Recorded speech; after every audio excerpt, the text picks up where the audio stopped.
Hello everyone, welcome back to another audio summary of one of the best book ever. You've probably seen it on bookshelves and bedside tables all around the world. You may have thought to yourself, I want to know what the secret is that everyone's harping on about. Well folks, spoiler alert, the secret is about to be revealed.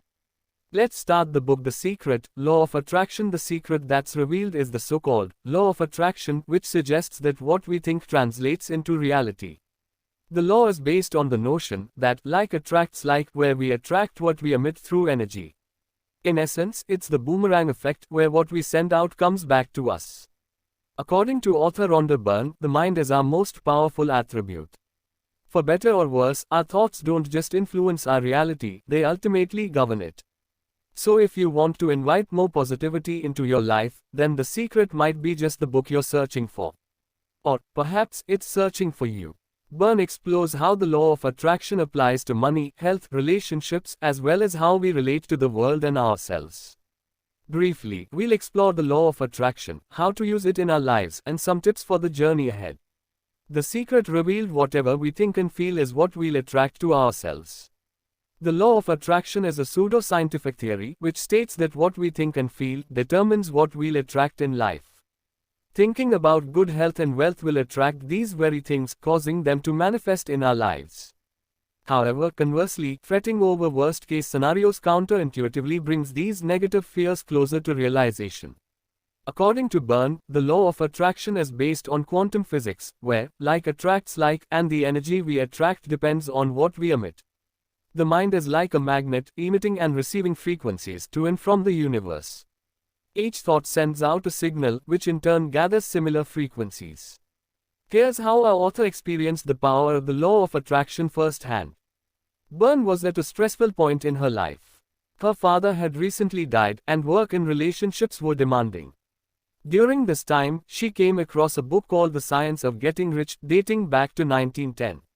The Science of Getting Rich unpacks this crucial notion of attraction, which piqued Byrne's interest.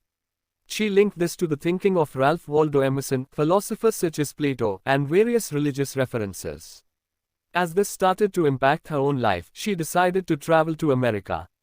In America, she persuaded 52 teachers of this philosophy to be part of a movie, which ended up being called The Secret. Her experience of the events that led to the movie's production felt like a magnetic pull between what she had envisaged and how the entire process came together over 7 weeks. According to our author, our mind is amazing, it generates our thoughts, and our thoughts create the world we live in. We have such a powerful tool at our disposal, which gives us the ability to make changes that we might not think possible. With this in mind, how do we apply The Secret to our own lives? Well, as it turns out, it's pretty simple. Ask, believe, receive. The key to manifest our dreams lies in a 3-step process: ask, believe, and receive. First, we have to define what we want clearly, and then ask for it. Vague questions get vague answers, or as Byrne puts it, when our request isn't specific, the signal will be confused, and the frequency attracts mixed results. A vague wish such as, I want to be rich, isn't going to cut it. There's no precise measure of when you'll achieve this goal. A more explicit desire would be to set a specific amount of money that you want to make. This sense of precise clarity worked for actor Jim Carrey. In 1995, Jim Carrey earned $10 million for his lead role in Dumb and Dumber. So what, you might ask? Well, 10 years before that, he wrote out a $10 million check to himself as a future payment for his acting skills, dated it for 10 years later, and kept it in his wallet. To put this first step of clear definition into practice, Byrne suggests taking a leaf out of Carrey's book and writing down what we desire. We should write it in the present tense, and from a perspective of gratitude. For example, write, I'm grateful to have X doing this emits a positive frequency. Lastly, as most parents might empathize, don't nag the universe. According to Byrne, repeated asking shows that we doubt the order we placed, which sends mixed energy signals to the universe. This brings us to the second step.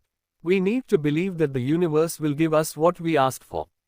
However, according to our author, believing is by far the hardest step. To help us along, Byrne encourages us to tap into the power of positive visualization. She reminds us that visualization was part of the secret to success for many of the world's great inventors. She points out that the Wright brothers could imagine the airplane they wanted to build, and then brought it to life. How do we tap into this power of visualization? Here are two methods. Focus on moving images. So instead of just focusing on what the kitchen of your dreams might look like, imagine yourself cooking and socializing in it. Byrne also suggests that we create a vision board. Pin images of all the things you desire onto a corkboard and place it in an area where it's clearly visible. And it's not enough to just go through the motions. It's vital to believe our wish is on its way from the moment we ask for it. Then we should let go and allow the universe to work things out independently. Ongoing worry will only emit negative energy. Instead, faith and confidence send strong positive signals to the universe. The final step is to receive. Receiving involves acting as if we have that which we've asked for. So if it's a car you want, act as if you've already bought it. Make plans for where you'll want to go or where you'll park it. These actions send out positive energy to the universe. Visualize what it'll be like, and use mantras such as, I am receiving all the good in my life now. Imagine how you'll feel once you have your heart's desire or once you've accomplished your goal. Now that you're in on the secret and how to use it, let's look at some tips for the journey ahead. Remember that the law of attraction only works if we work. The law of attraction only works when you think in positives, not negatives. How often do your thoughts start with, I don't? As in, I don't want to be late, I don't want to fail, or I don't want X to happen. It's easy to spend our days preoccupied with the thoughts of what we don't want to happen, as opposed to what we hope for. According to Byrne, here's the problem: the universe doesn't comprehend don'ts. It only responds to quantum physics. When we dissect the universe, we get right down to the most fundamental level, which is energy. Energy vibrates at specific frequencies, and when things vibrate on the same frequency, they're drawn to each other through natural attraction. So our dominant frequency is where we spend the most mental time. If we are busy thinking about how we don't want to fail, all this does is keep our focus and energy on failing and draws the possibility of failure closer to us. However, if we change how we think about things, we change the vibrational frequency of our thoughts. So the key takeaway here is to attract the good instead of the bad. Byrne says, when people start focusing on what they want, what they don't want falls away, and what they want expands, and the other part disappears. The message we send to the universe needs to be positive. Perhaps it's, I want to pass, or I want to be debt-free. However, it also needs to be specific, like, I want to be debt-free by the end of the year. If you find this hard, Byrne suggests we can distill what we don't want, and then focus on the opposite. This can be personal. For example, when it comes to health, rather than dwell on health problems, we can focus on good aspects of our health. And the same can be applied to larger phenomena around the world, so instead of focusing on being anti-war, we focus on promoting peace. Keep your vibration high. Byrne suggests using activities or secret shifters to brighten our spirits, so we don't dwell on the negative. How do we know when we might be too focused on the negative? Tune into how you're feeling. Emotions indicate thoughts. If we're finding it hard to identify what type of thoughts we're having, we can always use our emotions to guide us to what we're thinking. It's impossible to have negative emotions and positive thoughts at the same time. Byrne says that our emotions can serve as an early warning system to tell us when our thoughts are too negative. So, if we feel like we're falling into a negative rabbit hole, this is when our author cautions, warning, change thinking now. Negative frequency recording. Change frequency, warning. And to change our vibe, we can use secret shifters.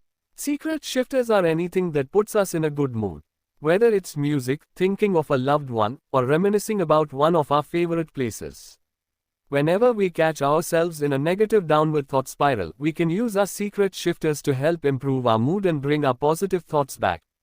Make your list of what can shift your mood in times of distress.